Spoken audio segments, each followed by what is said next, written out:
How do you respond to disrespectful behavior in the workplace? Find out today on the Art and Science of Difficult Conversations. Welcome to the Art and Science of Difficult Conversations, where we believe when you communicate better, you live better. As always, I'm one of your hosts, Chris, owner of Leadership Potential, where I believe in ending accidental leadership. And as always, I'm joined by Lucy of Mindfittery, where we support leaders, their teams, and families in communicating and living better. And today, I'm a little bit jealous of our guest because her last name just lends itself to making a really cool company name.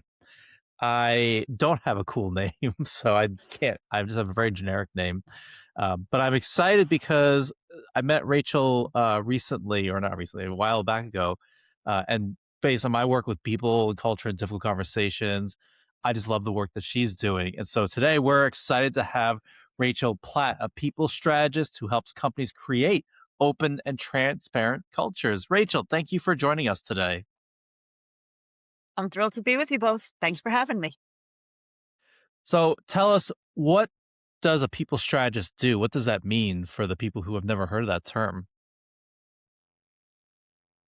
We describe Platinum Consulting and the work that we do as helping organizations and leaders who are or are aspiring to move past HR as paperwork, move past the day-to-day and compliance aspects and into thinking about their people and their teams as a key strategic lever.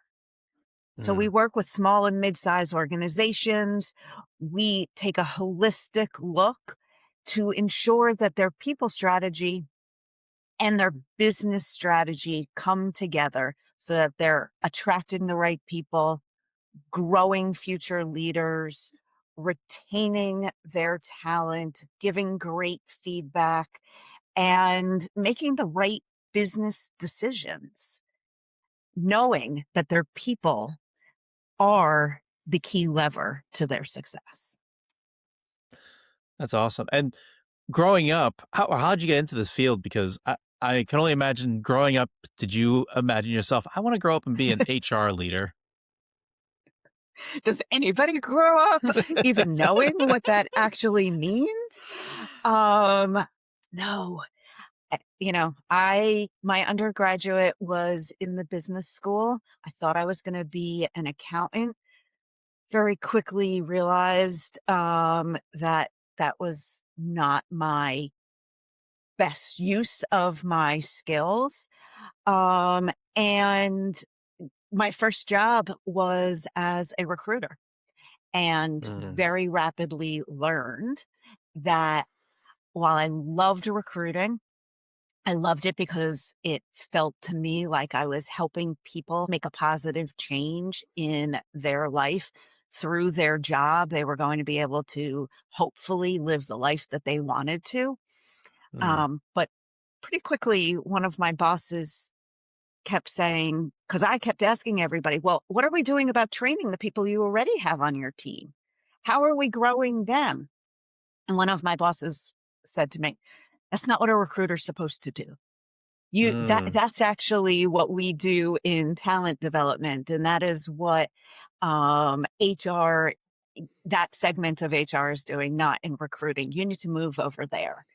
And I did, and spent my career, my corporate career, rising through the ranks, and really have, through different organizations, different industries, really have found what I think is my personal niche and what we focus on, which is how do you make work not suck for anybody? For the leaders who work there, how do they feel confident that their team is doing their best work and is thinking about the organization? And how do employees come to work feeling cared for, valued, safe, all of those things that they need to in order to perform at their best?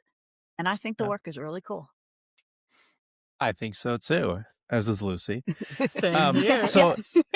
so our podcast is Difficult Conversations. We're curious, were you raised? Did you grow up being comfortable with hard conversations and conflict?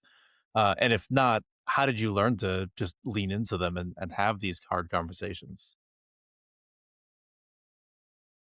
That's interesting to think about. I would say that my mom um, is a really, really good at keeping the peace. She asks questions in a way that makes you think, but she generally comes from a place of curiosity. I would not have called it that as a child. I probably wouldn't have called it that even 5 years ago. I wouldn't have known that language. But I have seen her deal with situations over the course of my life that not always easy situations, could have been a contentious or a difficult, challenging conversation. Mm, And she she didn't back away. So I don't think I ever thought about it as this is a difficult conversation. I think I have always thought about it as let's just assume that this person is not wanting to be a jerk. Let's assume that this person is wanting to do well. What are we missing here?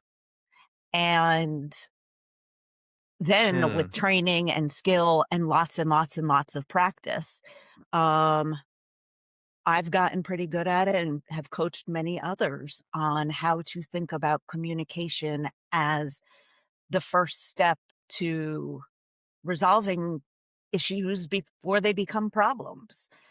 And yeah. so I, I'll give my mom some credit. She'll be happy when Aw. she listens to We'll this give her to we'll this give her some credit episode. for that too. We say hello Yeah. to her. Yes. So then I'm curious then, how do you, considering what the topic we're talking about today, how do you apply that, or was it always natural, applying that idea that other people are trying their best or they're not naturally jerks? How do you apply that when somebody's now displaying disrespectful or inappropriate behavior in the workplace?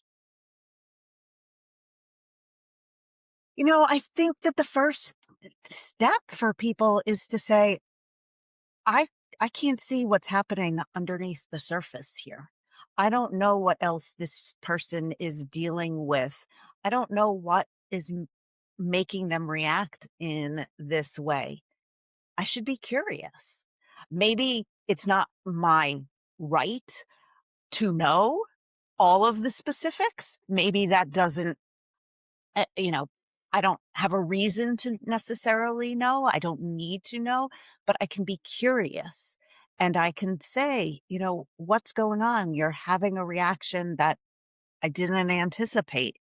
Is that something specific about this or is there something else going on? Mm, And just kind of sharing with someone that you either were caught off guard, aren't sure what's going on, let's solve this together. um, Sometimes apologizing because maybe you stepped in or on something that you inadvertently that you may not have even realized. Um, that's that to me is the first group of steps that you take when something is mm, going off the rails in a way that you did not anticipate. Hmm. So it sounds like really approaching it with that curiosity, pausing and kind of asking questions.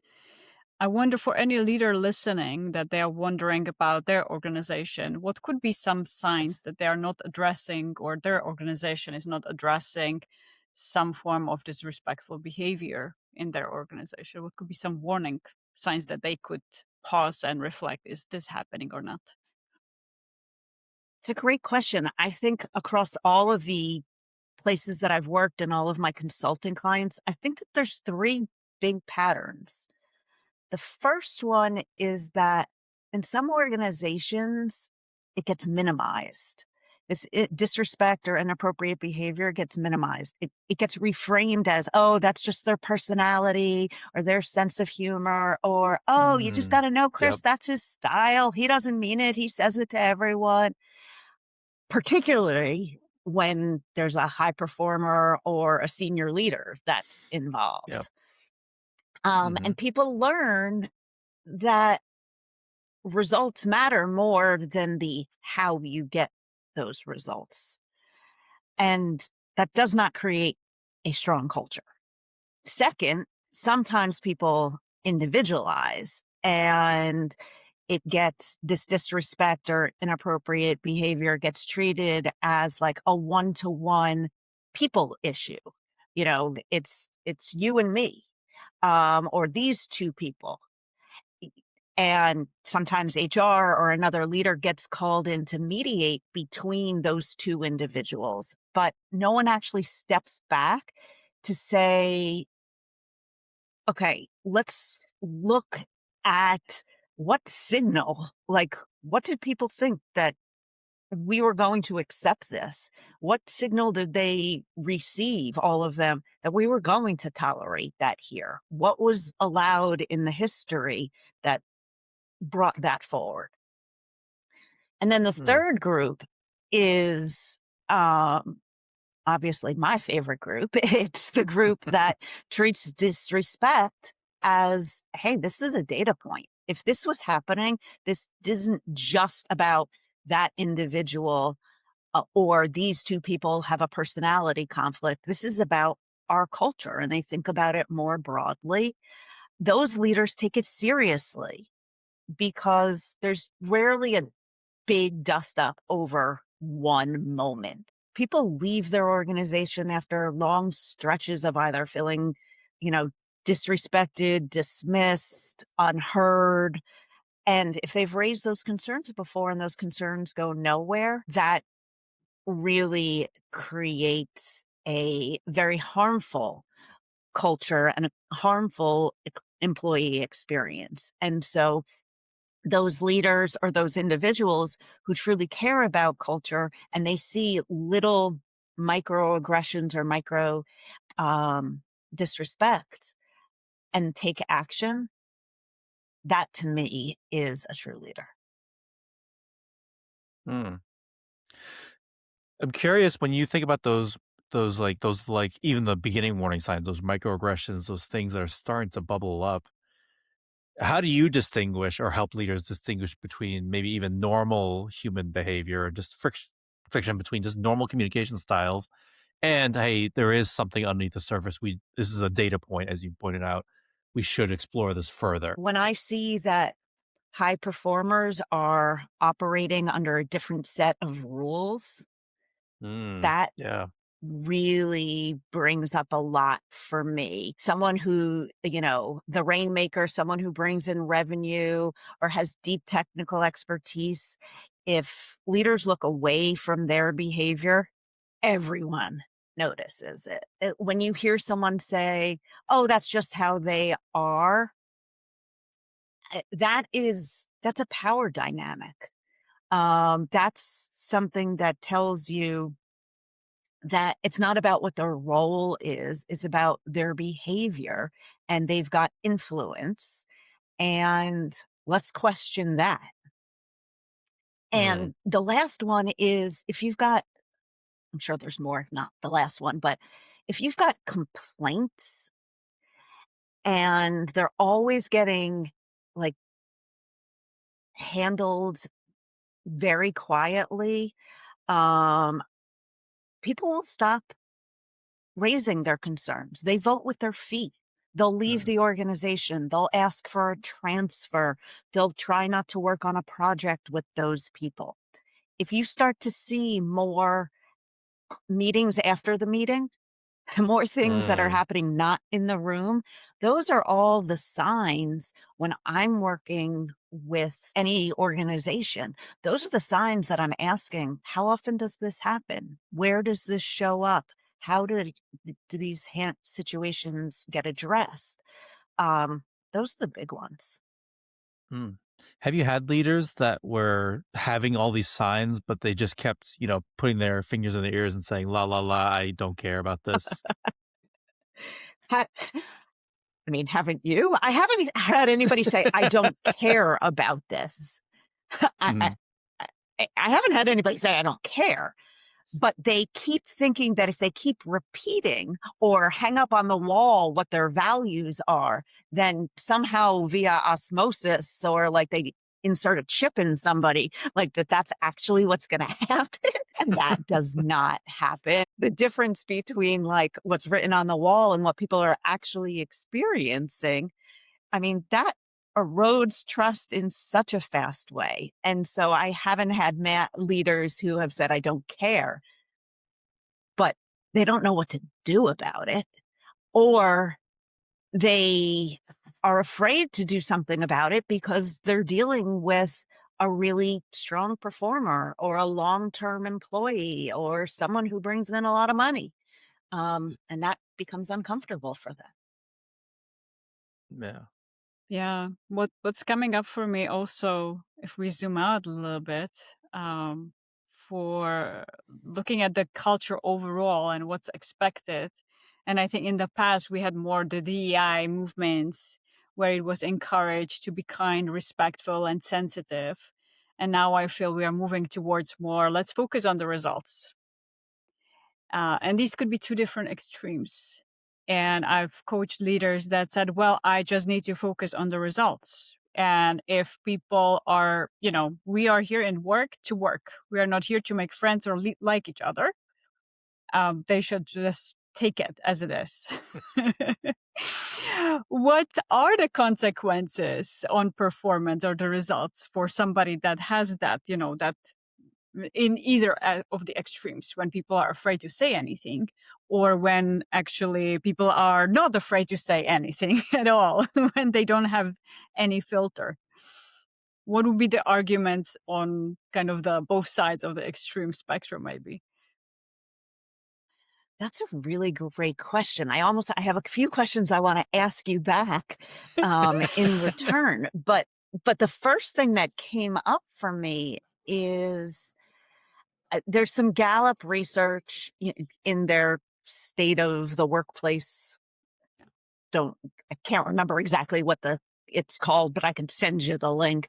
Um, that talks a lot about how the dealing with employees dealing with frustration about how difficult scenarios are addressed. So whether they're witnessing it or they're experiencing it themselves, that is a key driver of turnover. And so when you're talking about leaders who are saying, I care about the results, um, I actually disagree with you a little bit. I'm seeing more and more of my clients who are shifting their performance management to they absolutely have the goals and results section, but they're also adding in, if they didn't have it before, what we're called, the values or the how. It's not just what you Mm. accomplish, it's how you accomplish it. Um, Most of my clients in general, regardless of what industry they're in, they're still heavily leaning into we we collaborate, we work with respect, we take a variety of voices because that actually makes us better. That makes better business and decision making. And so they Mm. react more they're quicker to react when there is some disrespect or inappropriate behavior. They're nervous about addressing it.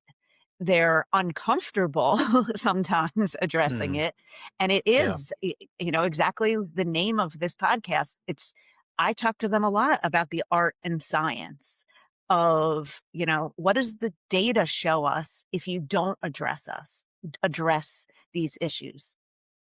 It shows that you're going to have less engaged employees. It shows that you're going to have higher turnover. It shows that your collaboration and ultimately your profitability will not be as high. On the flip side, if you do all the good things, you reduce your risk of lawsuits, you create a more engaged and comfortable and safe environment. People feel free to innovate, to make mistakes, to ask questions. I don't know, that's the kind of world I wanna work in. That's, Yep. to me, what makes work Makes not suck. sense. Am I do you guys think something different? Please tell me if you do. No, no conversation, no relationship, just results, results, results all day. I've seen I've seen I don't know if you saw the research. Somebody was on our podcast a few months ago that talked about some research around how up to 8 hours of every week of every employee's time is spent on miscommunication and conflict. So a full workday every week is just focused on conflict and miscommunication and solving that. I don't know that research, but that rings true to me. That Yeah. Yeah. yeah, there is a lot of time that is spent cleaning up what somebody said or reinterpreting it. That that sounds right to me. Mm. Unfortunately, it sounds right to me. Yeah. And a lot of the time could be spent by people maybe overthinking or ruminating or or questioning themselves. Was that disrespectful or am I too sensitive? And I shouldn't just take it personally. What could be some guidance between where is that disrespect versus where it's still kind of, I don't know, maybe a misunderstanding? Yeah, it's hard. I Mhm. think when it truly is disrespectful, uh, your body responds sometimes. You feel that knot in your stomach before you meet with the person. You replay the conversations at night. You dread knowing that you got a meeting with them later that day. That to me is, that there's disrespect. When you change your own behavior to protect yourself, you don't speak up in meetings, you bob and weave around a person, or you don't share ideas in Mm. their presence and others see it. That's really when we're talking disrespect. And when others in the room say, "Yeah, I noticed that," as opposed to, maybe you're misinterpreting that. If then it's real disrespect. Um, I'm also, you know, I have never had in any of my jobs, um, some people look at human resources or people in culture as the police. Personally, I've never had that reputation. I always kind of live in the gray. I'm sarcastic. I have a sense of humor. Not much offends me. Um, but anything that targets identity or status, jokes about any, gender, race, accent, all of those things, like that is a different category. And that's just I mean, that's something that you have to find the way that you feel comfortable with to say, "Hey, that's not funny. Hey, that's not Mm. appropriate." Um, so those are the concrete signs that I see of what the line is between disrespectful and just, "Oh, we had a misunderstanding here." Um, Mm. that's how I look at it. I think it's a really great uh, warning sign to think about because it requires that self reflection. Because I think we've all experienced that time of I'm just not going to say anything in this meeting because I don't even want to deal with the aftermath. Or you know what, I Oh, could ask Lucy for help, but I'm just going to work around it real quick. It's not worth the hassle to figure this out. And we've all done that, and so it's an interesting data point because you were making me think what if it's philosophically, is there a time when it could just be a me issue versus it is an issue we need to fix in the culture? Like, let's say we're all on the finance team and of a nonprofit, and I hate the word revenue because it triggers me. It makes me think that we don't care about people for whatever reason. Like that's a me thing, And do I need to Yeah. bring it up? I'm gonna say, like, is like, do I need to bring it up, or is it just like a me personal thing, even though it's a very neutral word, right? But it's so it's an interesting concept that you brought up that's making me think. Yeah. I mean, look, most people, I have a tendency to get into my own head. And I think that many people have that and they overthink. Um, you know, maybe you have a trusted colleague or someone in your personal life who, if you can objectively say, here's what happened, am I reading this correctly? Or how do you read this without leading the witness, if you will, without telling them first Mm, what you think? Maybe that can give you some grounding in whether it's a me issue or somebody else. I've also have found that even when it is a me issue, I have a lot of respect for people who say, I know this probably sounds crazy, but when you say this or when you do this, when you bring up revenue in this way, my first reaction is always, you don't care about the people. mm, And it becomes almost like the the people in the inner circle, they know this about you, so maybe they're going to joke about it, maybe it becomes like just a language that you have on your mm, own.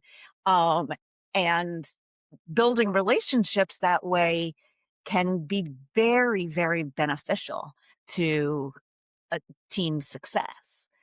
So if you feel comfortable doing it, and not everybody does, but if you do, sometimes just naming the thing, it can be really valuable.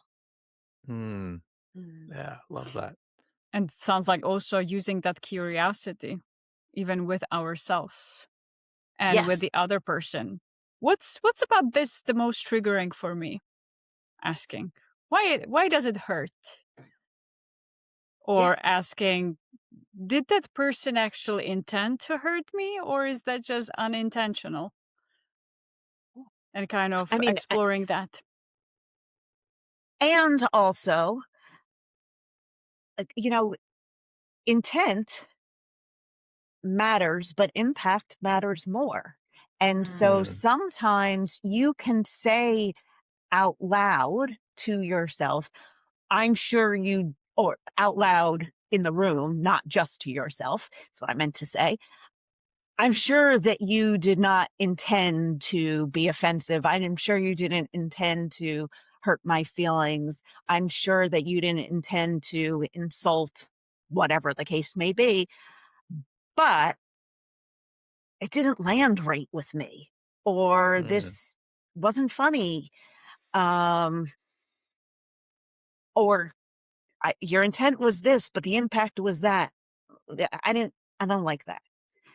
mm. That takes a level of bravery, but it also just takes practice. Like, Chris, I've seen some of your posts over time talking a little bit about like sports and analogies, and like having difficult conversations is something that you need to practice. You need to get your reps in. You need to just Yep. keep doing it and you become more comfortable with it. And you realize that it doesn't have to be a big blow up. And so finding ways to speak up when, even when you know that the intent wasn't bad, but the impact still impacted you, um, it's good practice for all leaders. And so before we go into, I'd love to explore that more in terms of what you could say in the moment. While we're still on this topic of like looking at the big picture, what are 2 to 3 things leaders could do to start modeling, hey, we don't tolerate disrespect here? Um, I think that they have a level, an extreme level of responsibility. Even when it's not directed at them, when they are just an observer, because if a leader stays silent, that is endorsement. And so you have to address it.